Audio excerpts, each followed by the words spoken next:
তাই ডানকুনির মেলা থেকে আমি কি কি কিনেছি সেগুলোই আজকে তোমাদের সাথে শেয়ার করব। প্রথমেই আমি এই জিনিসটা কিনেছি, যেটা কলের মুখে লাগালে নাকি জল ফিল্টার হয়ে বেরোয়, তো এটার দাম নিয়েছে 10 টাকা। আর তারপরে কিনেছি হচ্ছে এই হুকটা, যেটার পিছনে ডাবল সাইডের টেপও আছে, তো এটারও দাম নিয়েছে 10 টাকা। আর তারপরে কিনেছি এই ছোট্ট একটা সিংহাসন, যেটার উপর ছোটখাটো গোপাল বা ঠাকুর বসানো যাবে, আর এটার দাম নিয়েছিল 30 টাকা।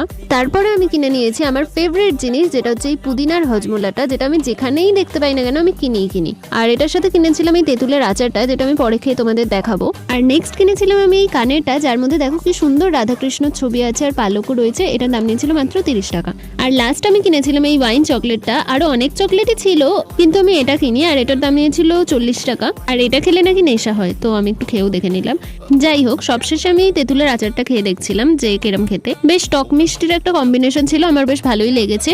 আর একটা জিনিস যেটা ভুলে যাচ্ছিলাম, সেটা হলো এই ফোন কভারটা, এটা দিদি কিনেছে আর সামনের গ্লাসও লাগিয়েছে, আর আমিও আমার ফোনের গ্লাস লাগিয়েছি যেহেতু লাগানো ছিল না। তো এই হলো আজকের ভিডিওটা ভালো লাগলে লাইক করে দিও, চ্যানেলটাকে সাবস্ক্রাইব করে দিও। দুগ্গা দুগ্গা।